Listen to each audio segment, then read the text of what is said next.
So an email list is earned.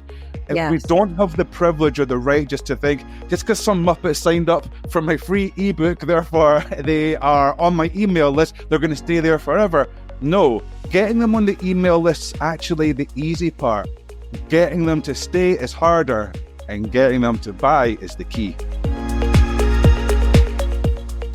Hey, welcome to the podcast where dreams meet determination and success is just around the corner. I'm your host, Suzanne Taylor-King, and I'm here to help you unlock the full potential of your business and your life. Welcome to Unlock Your Way with STK. Let's unlock your path to success together. Hello, everyone. We're here for another Friday live of Unlock Your Way with STK. And today, I'm super excited for this conversation with Darren Gibb, the greatest Scotsman since Duncan MacLeod. And for those of you who know who that is, you know I'm pretty serious about this conversation. He is a LinkedIn genius, a content strategist and conversion guru for coaches. Welcome, Darren. Thank you very much, Suzanne. How are you? Yeah, I'm going to say awesome. I'm not too sure who that Scottish person was, but I just said, yes, that sounds very good. I like that. I hope he was a nice person, because a lot of Scots who weren't so nice if you look at the old history books. So I hope he was one of the nicer ones, Suzanne. How are you getting on, my friend? Well, it's from the Highlander series, and, you know, I was a big fan of that series, and he was super resilient and gritty and just, well, he couldn't die unless you beheaded him, and then he came back. So it really, really incredible show. Like, that's a hell of a superpower. I'll be honest, that is a hell of a superpower to have. Yeah. I forget how many years he lived and how long the story went on, but it was one of my favorites. And you're also in the style of Gary John Bishop, who another Scotsman I really love. And I don't know whether it's the accent that is so distinctive, and it just really makes people pay attention. So I say use it. It could be. It's one of those things. It's funny. It's like whenever, as we'll probably get into speak about later, at the right stage in a DM conversation, we naturally do want to be, before anything, I'm an idiot and fell off 40 years old, Suzanne, 40 years old, fell off a bloody bike while cycling with my girlfriend, had a lovely day planned, going along, happy as could be, not a carefree, not a jot in the world. Turned round to tell her a hilarious joke, and it was going to be bloody hilarious, as I'm sure you can appreciate. Hit a little pothole, came flying off and fractured my wrist in two places. So that's what this monstrosity is. It's not some kind of like sarcastic anti-Halloween kind of like dressing. It's not a promise. It's an injury. How's the typing going? Keeping up with your content? Not really. Listen, this is a genius using text-to-speech AI software. Right. It can even pick up these dulcet tones of my accent as well, Suzanne. Thank God.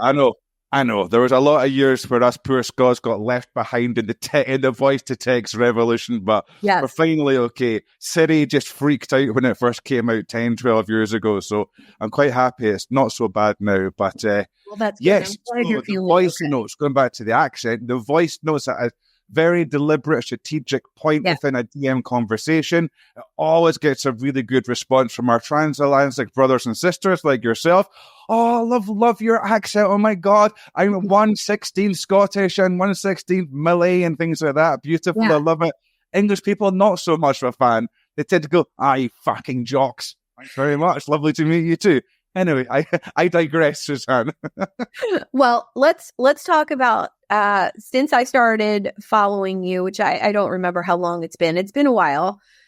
You have really not only been successful on LinkedIn, growing your followers, your engagement, but you've been so consistent.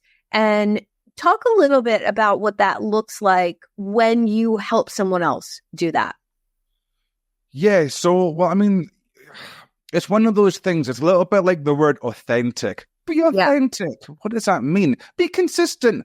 What does that mean? So I think, first thing about consistency, I would say, is that consistency doesn't mean being consistently shite. It doesn't mean consistently putting out low quality content. Right. I always say to my clients, give me 3 high quality bits of content a week as opposed to 6 bang average bits of content a week.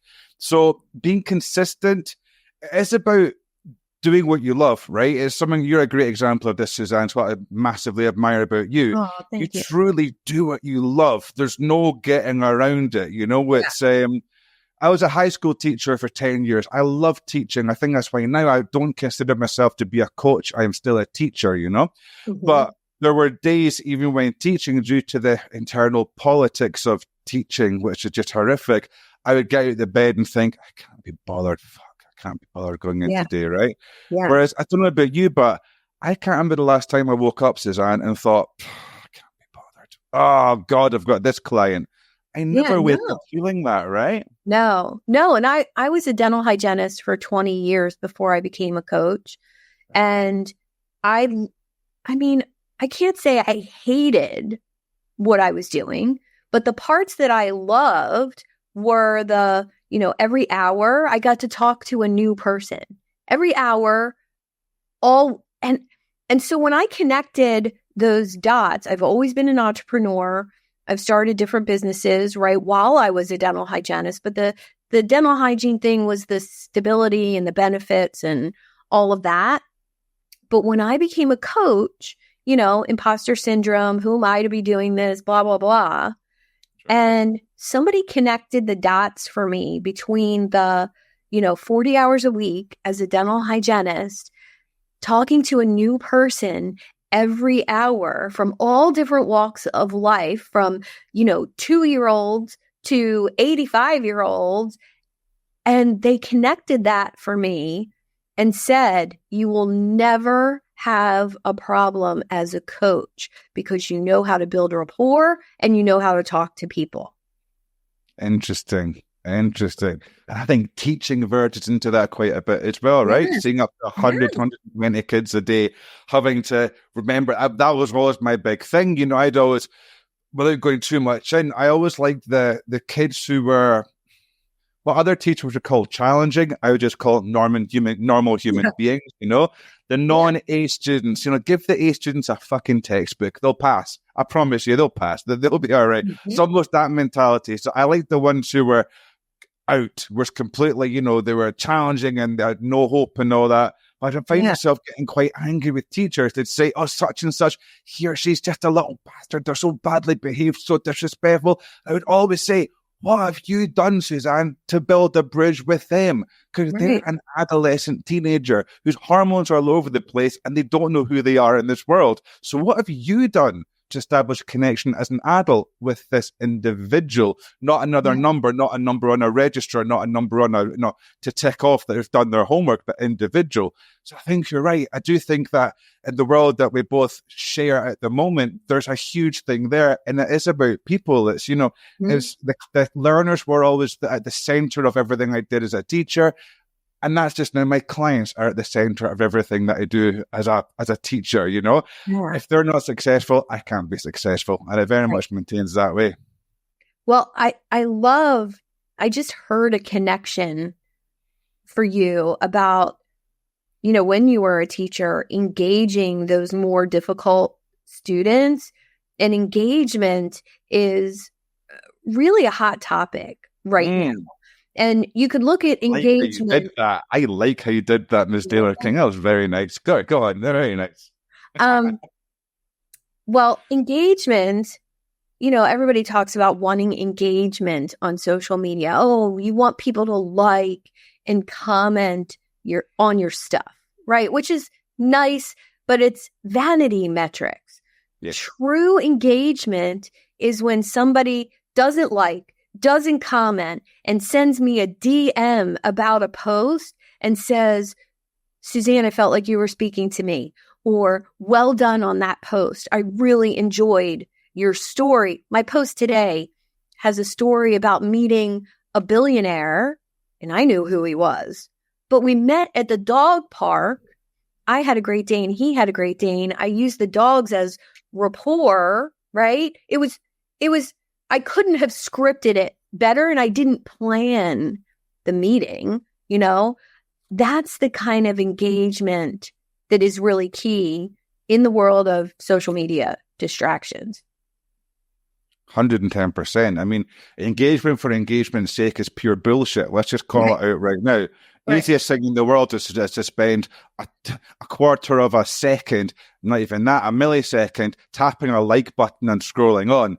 That doesn't mean anything. So these influencers who have got 50, 100, 150, 200,000 fans, and they appear like fans, and they've got 500, 1,000, 1,500 engagements.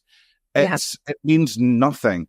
And if all the comments are, I love this, you're great. Okay, great. You've got fans, but fans don't pay the bills. Unless it's only fans, but fans tend to not pay bills at the end of the month, right? They're the ones that will be the cheerleaders and give you that. But, I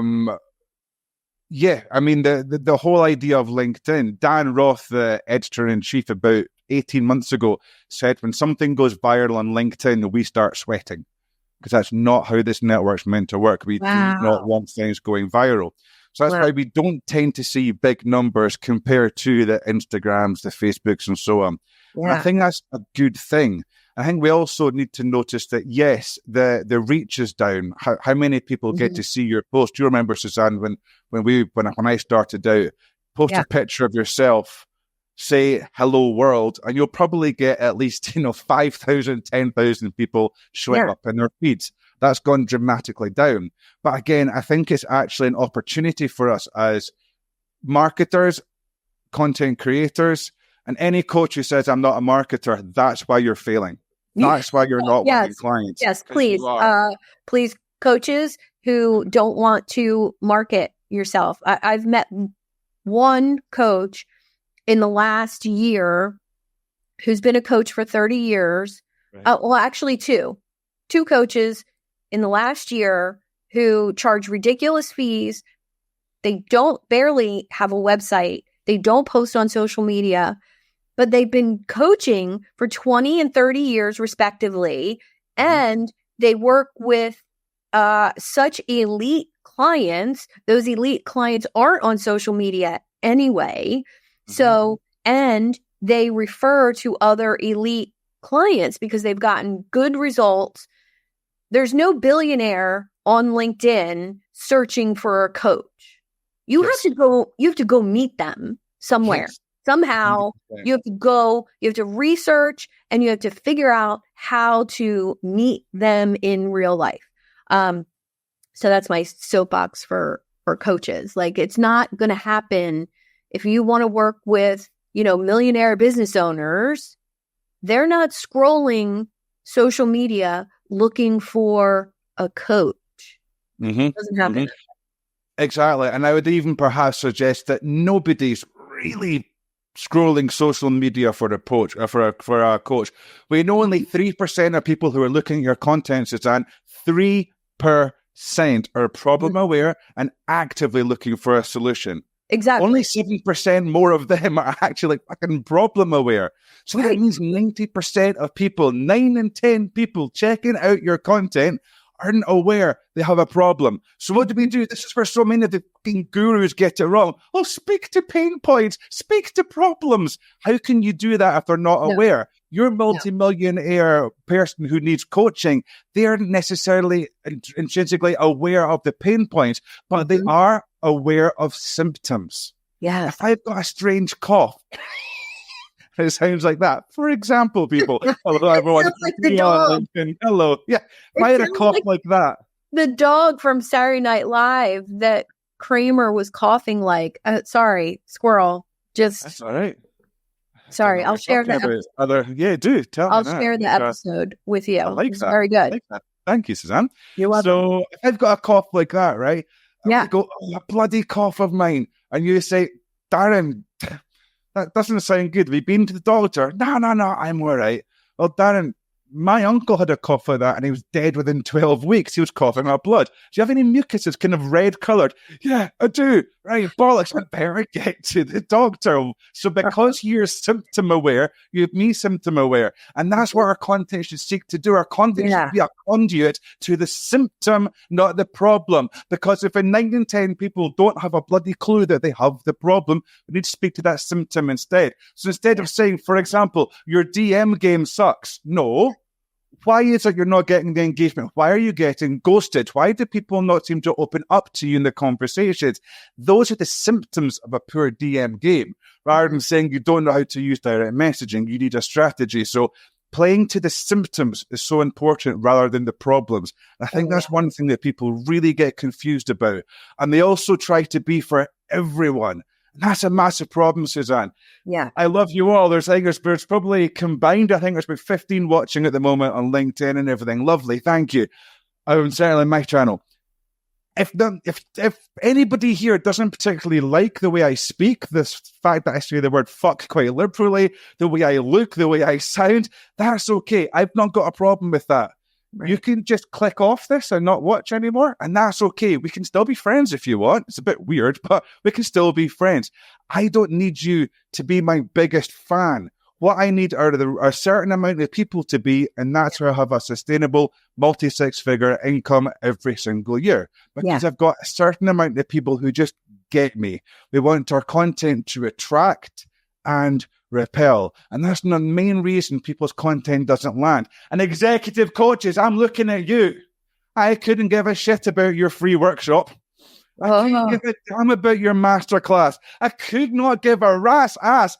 Really pleased to be invited to be speaking at the recent event about. I couldn't care. So many executive coaches, that's through no fault of their own, Suzanne, but they're doing very old school marketing. Oh, yes. No longer works, right? What are your observations of these executive coaches, especially? I see it in. What do you see, Suzanne? Well, same. So I know there's lots of business coaching franchises out there, and good for them. They're making incredible money, offering a business like solution to people who don't like know how to be a business coach. So they give you a turnkey solution. Mm-hmm. And here's what I noticed, that 900 coaches from this one company are all marketing themselves with the same language, the same headline, the same post, the same ebook that they try to give away. And ebooks in 2024. Nobody. But drop a yes in the comments if you honestly read ebooks. Thomas, I see you. Nice to see you, brother. Jeff, lovely to see you as well. Drop a yes in the comments to Suzanne's page or my page. I'm looking at them here. If you honestly download and read ebooks, see if you do, you're really into that individual and you're a dead cell. But I would say the vast majority ebooks. Sorry, Suzanne, I interrupted you. No, it's so important to look at what is modern and and to understand, and I say this like a freaking broken record all the time, providing massive value to other people is not the top of your funnel and some lame thing I'm going to download. That is not how you provide value to other people. And I run an event that's called Ask and Give. And I run this event for other communities, not just my own, but others. And basically the premise of it is coming to this event, getting to know people. So it's like a hybrid networking event. But the goal is to give something that's of massive value to the other people in the room.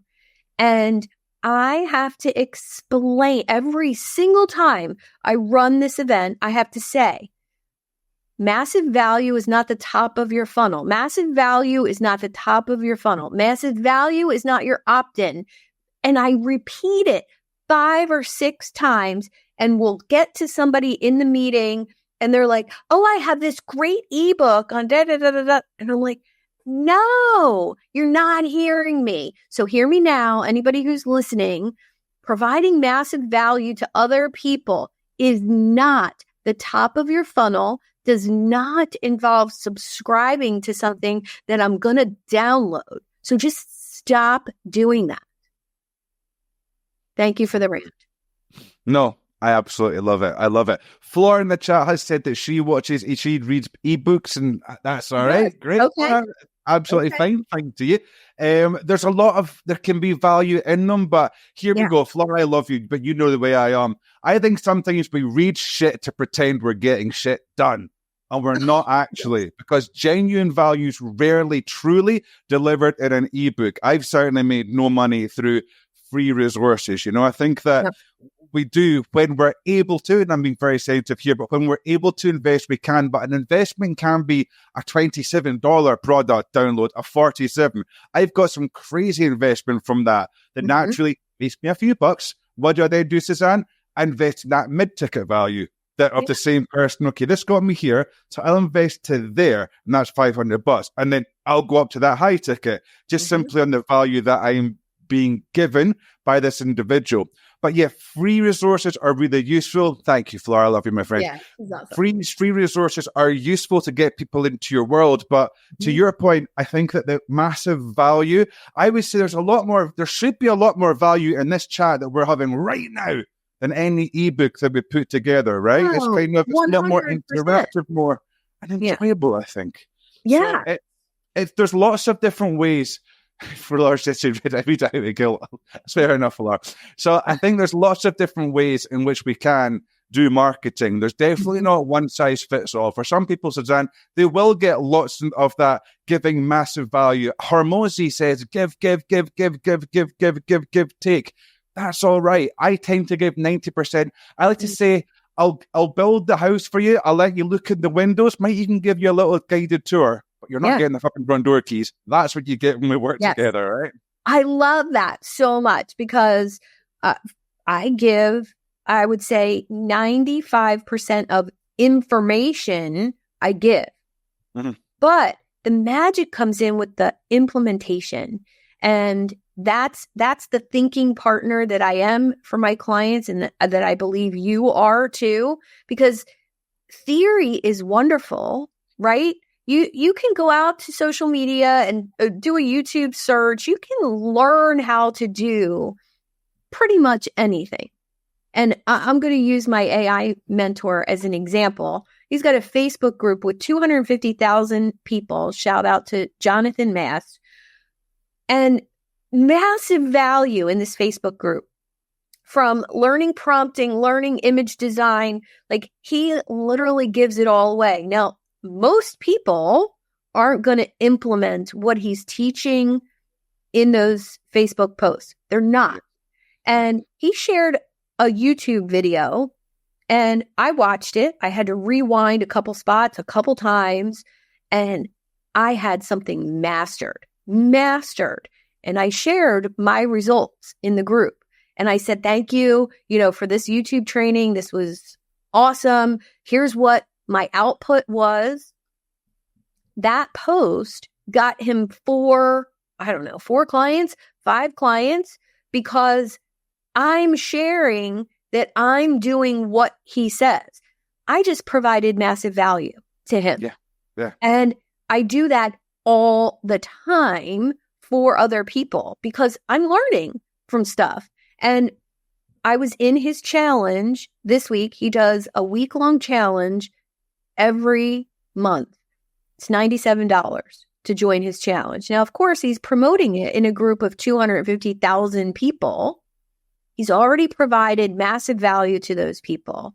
So when they pay, they know they're going to get even more. And it's going to be implementation. And I follow that same example. And I've seen some of the stuff you do that you invite people to. You do the same exact thing. And I think people are afraid to give like that. I think you're right. And I think, no, thank you. I appreciate that. That sounds very kind. I think you're right there. I think as well, Karen says theories everywhere, and she's right. Yeah. I think, there's a real element here, and let's just bring all the honesty to the front, and let's get the curtain completely back. Yeah. You jump on a challenge with me. I will fucking overload you with information. Intentionally, I will do so. I've got no problem with that, and I take full ownership of that. Why? Because I want you to be able, whether it's Flora, Karen, whether it's, I think Thomas just popped up, all these different people, whoever it is in there. I want the real dedicated hard workers that can sit by, get that shit for free, and truly make an extra 10, 20K, 100K, whatever it is that month. But guess what? It's a lot of information. And just like I learned in teaching, you can have the best teacher in the world, but if you don't get feedback, you're bollocksed. Because it's only when we mess up and get something wrong do we truly begin to learn and succeed. I'm a big believer in that. That's what I would always tell the kids I worked with. So it's vital, actually, that yes, there will always be a certain amount of people who will go through a challenge or a workshop, whatever it is, if it's a free one especially, or even if it's low ticket, and they will learn a shit ton. So much, Suzanne. You've been on some of mine before. Give it. But the idea is that those who have the time, the resources, perhaps the patience, perhaps an element of experience, perhaps this is built that they've just found at the exact right point, Suzanne, which builds on their prior experience, and this is just that next step that takes them. That's perfect. Lovely. No problem with that. I know they'll come back later on. That's absolutely fine. But it's people that are doing it, they're going, fuck, darn, I get this. I get it. But you know what? Wouldn't it be nicer just to have you working with me through it? Yeah. So I'm shortcutting it. I'm getting that direct answer, that direct feedback, rather than having to figure it out in the dark by myself. And again, those are the people that you end up converting. So it goes one of three ways. One, the action fakers who sign up for events, turn up halfway through. Or off camera. Off camera, obviously. Or doing the housework whilst they're listening. Then log off, come back the next day. They'll always be there or thereabouts, but they'll never take action. Yeah. And there's just a type of person this is.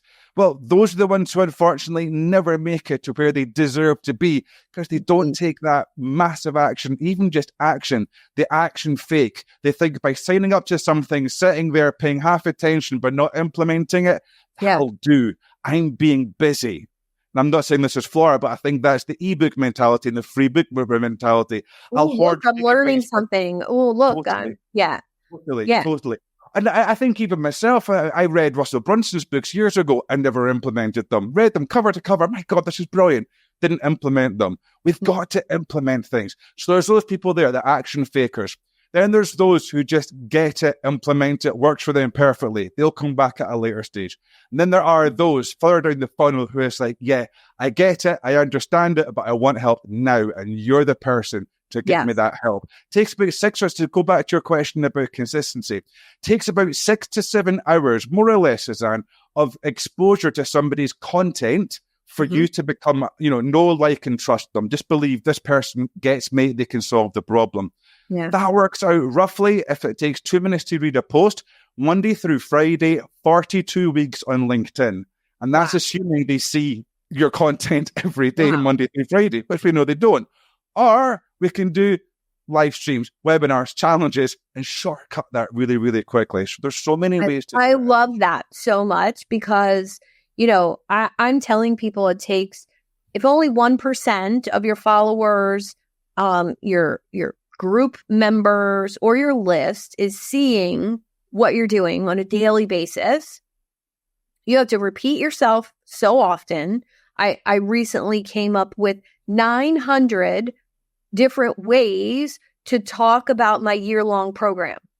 900 different ways to talk about what that program delivers, not the pain points it solves, but what it delivers, what you're going to feel like, how you're going to be, 900. And it was totally overwhelming to me. Oh my God, I'm going to have to repeat myself that much because it's a new program for me. It's a new offer for me. And I realize if I don't repeat myself hundreds of times, only 1% of my followers are going to see it, which means I'm not going to get any purchases, right?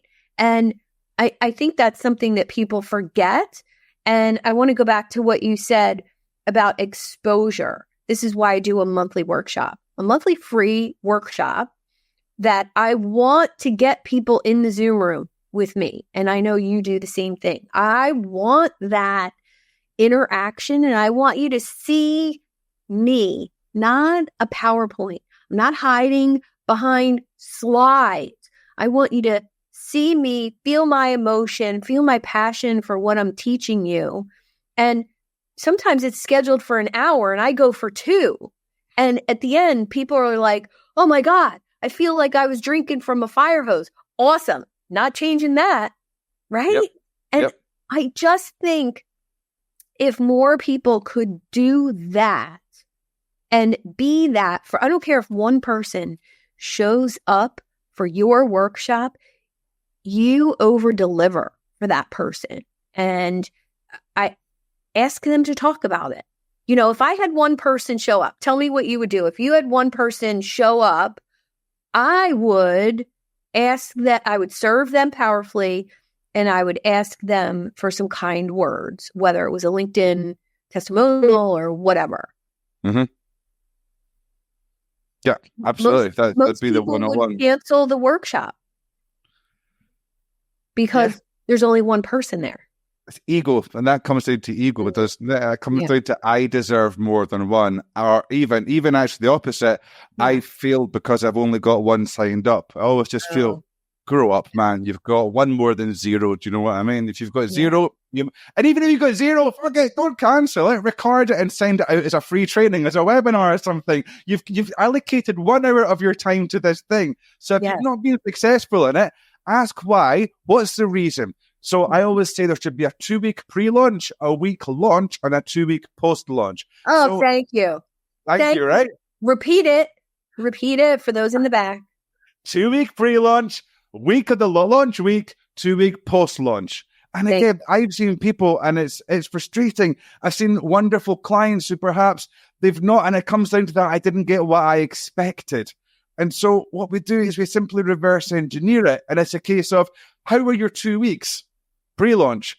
Well, no, let's go back and look at your content. Remember I said, no, it's not. Yeah, I did. So what you did was you actually posted about 4 different things and your offer once. So you confused your audience. They didn't know what was happening. So you've confused them there. Now, in the actual presentation itself, it was good, but you've got a confused audience, the wrong audience coming. And then the post-launch is a little bit of I feel bad about it, so I don't want to email them too much. So you email them twice in the post-launch sequence. It's like, that's only ever happened to one client, and it was, I think this person was just really overwhelmed with everything. They were running too many different things at once. The audience were confused about their offer, but really to have that the 2 weeks post-launch, that's when you've got those people who are, as my friend Nancy Zero would say, you might know Nancy yourself, your number 6 and number 8 buyers. They take 6 to 8 touch points. Number 6 tend to be that little bit more conservative, by the rules, need a bit more time.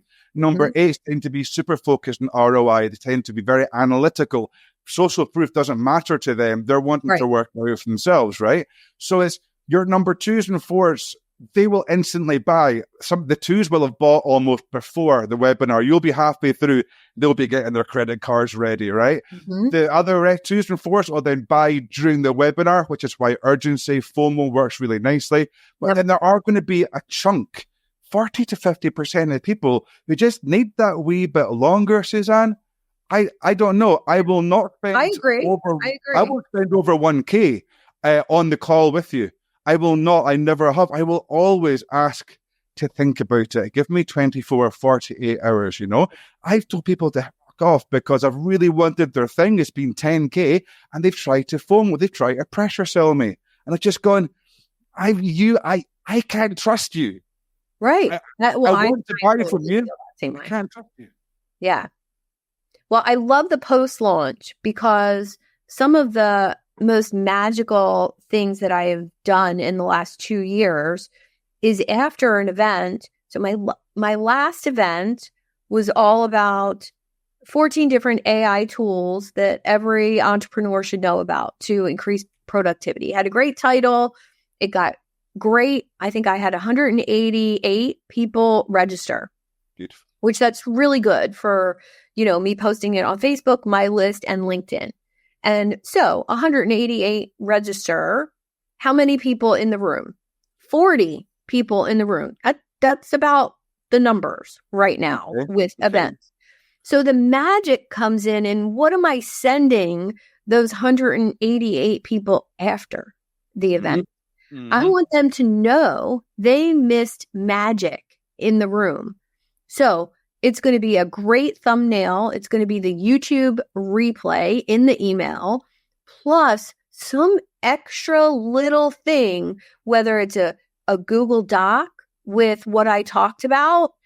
And the new secret I just learned is to make the Google Doc, they have to request access.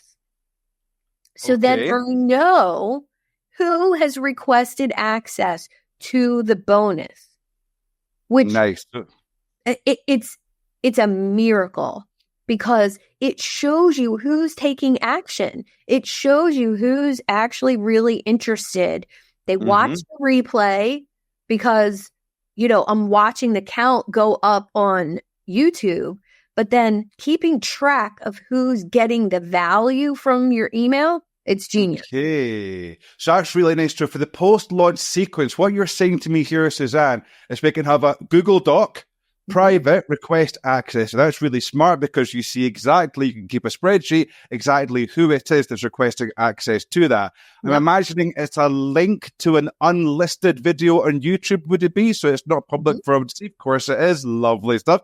And maybe what I'd be saying here is some sort of extra value. So there's some sort of extra little bonus on top of the video. So it could be people love cheat sheets. They love infographics. They love flow grid diagrams, all that sort of thing. So that's what you would be doing. That's a really smart thing. Yeah. And then obviously having the countdown for the last 2 weeks. It's so important, the post-launch sequence. As we say, 40 to 50% of people are in there. I really like Suzanne. I just, it's a lot of money. Or, what about the time? So use those 2 weeks to overcome their objections. You should be doing this in a webinar anyway. You should be overcoming internal objections. I'm not techie. I don't have the time to.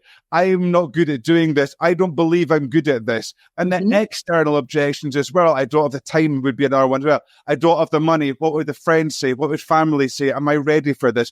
If we can subtly be overcoming those objections within the webinar, that pushes those people on the call who are ready to buy. But in the post-launch sequence, 2 weeks, it should be following up with these sorts of things. Case studies, testimonials, stories, times. Well, you could even put those in the Google Doc. So if the Google Doc is a checklist, right? There's a little thank you message, a link to your calendar, and then read some of my case studies below. And I mean, it's like a sales page, and it can be like a sales page with massive value without the feeling of go buy my program. Here's the link to buy it, right? It just feels more genuine. And it is. Like, I'm not saying this is fake. It's real and it's genuine. Love it. And I would say that final day, 6 hours, 12 hours out, then 6 hours out, sometimes even 1 hour out, I do lay on the fear of missing out. I lay on the urgency. It's how I do it. Again, there's not a right or wrong manner, but we should be 2 week post-launch. We should be sending out emails at least every 2 days as we get closer to the close date. The cart closing is daily. And there's always a feeling, I always have people say to me, yeah, but I might lose subscribers for that.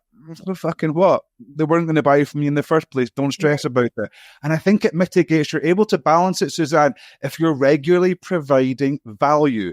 If you're doing a daily email blast, or at least every 2 or 3 days, if they're getting so much value, if this offer isn't for them, they just choose not to open that email. And that's okay, because they know that once the next day comes, it's back to pure value. So they're not going to come off. So an email list is earned. If we don't have the privilege or the right just to think, just because some Muppet signed up for my free ebook, therefore they are on my email list, they're going to stay there forever. No, getting them on the email list is actually the easy part. Getting them to stay is harder, and getting them to buy is the key. What do you think, Suzanne? Perfect. And Jason Croft is here. He's my incredible podcast producer, and he's the one that taught me how to make that Google Doc request access. So thank you, Jason. Nice, Pass Jason. that on to everybody. He's of massive value every week. And I share him. See, this is another really cool point. When you're of value like that to other people, they share you. I share you with people you don't even know. Like, I haven't made an introduction to you personally, but I'm like, go follow him. He'll tell you what to do. Like, and that ripple effect, that people talking about you in rooms you're not in, is something Jason talks about on one of his podcasts with Joe Blackburn. But it's one of those things that it's another exposure to you. Mm-hmm. So if somebody's coming to Darren from, Suzanne told me I go check out Darren Gibb. Well, if they see you here on the show, that's two. I've said, go check you out. Then they see you here on my show. That's two. That's two exposures before they've even come into your world.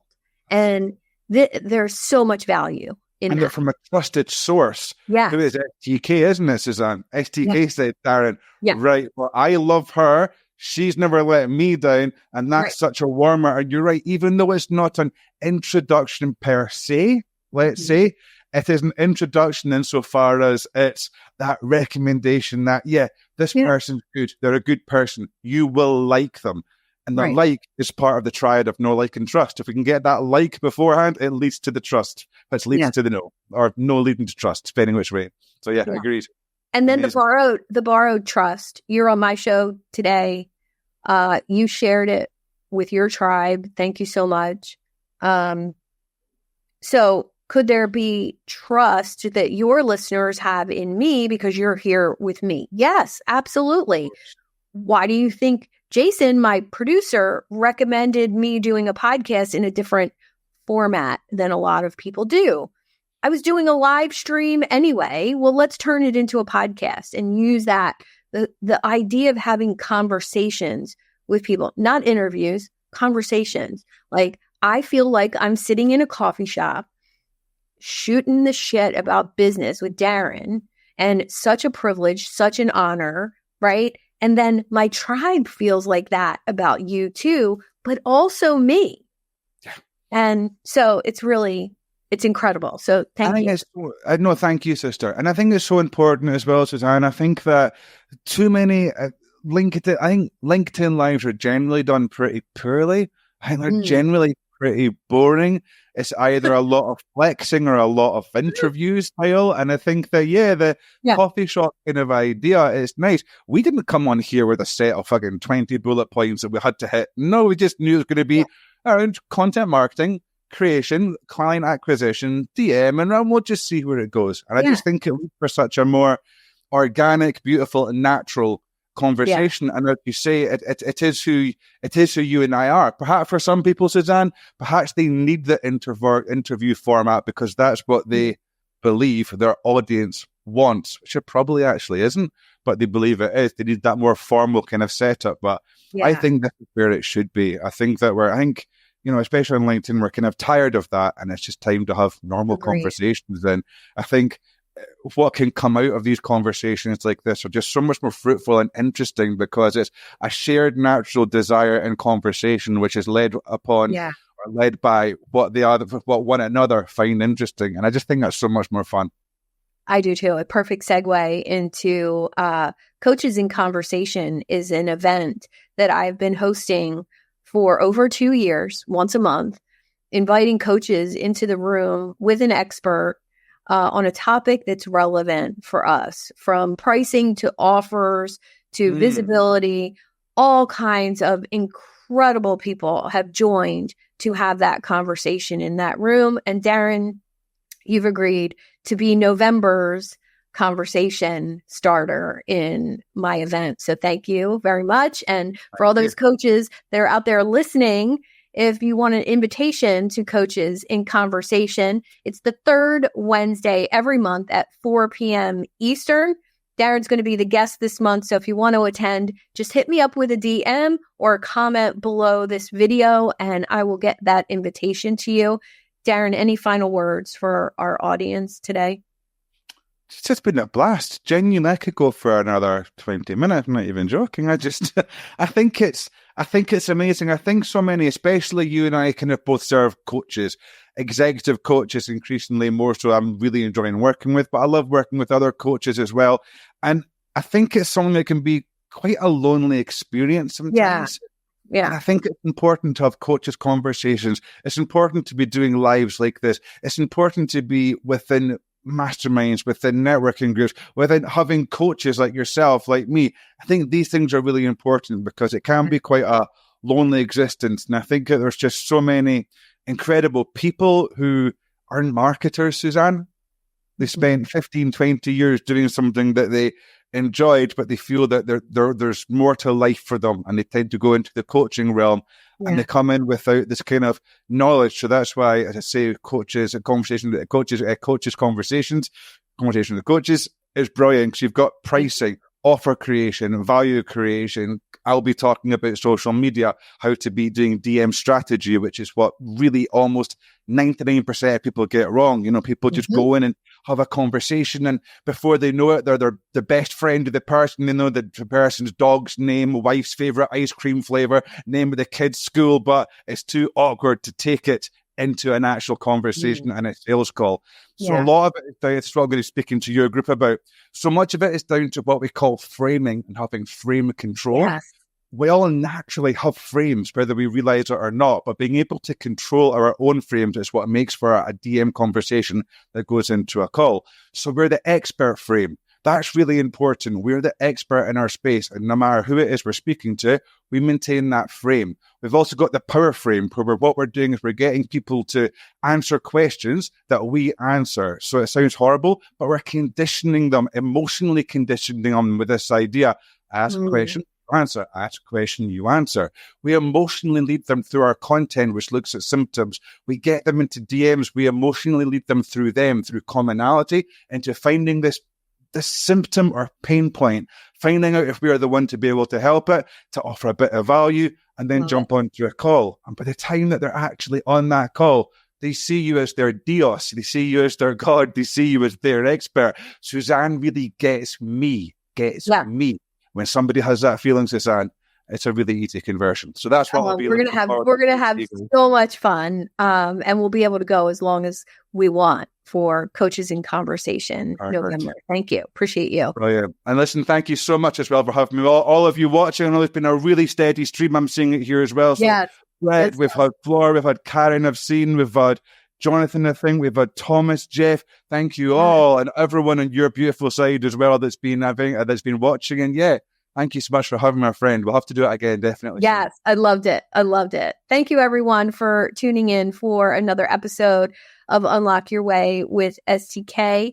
And if you're looking for more incredible people like this guy, let me know, and I'll get you an invitation to the Idea Lab community over on the school platform, or just come hang out with us on LinkedIn. We would love it.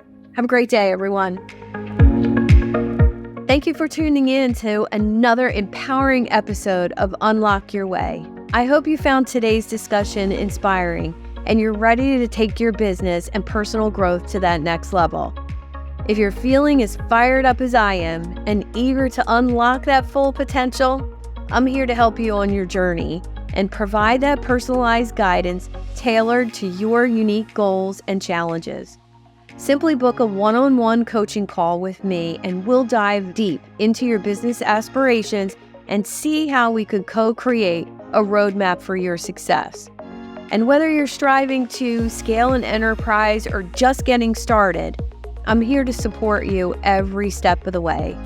To schedule your coaching call, simply visit the website at unlockyourwaywithstk.com, click on the Book a Call button, and we'll turn your dreams into that reality. Subscribe and review on your favorite podcast platform and on YouTube.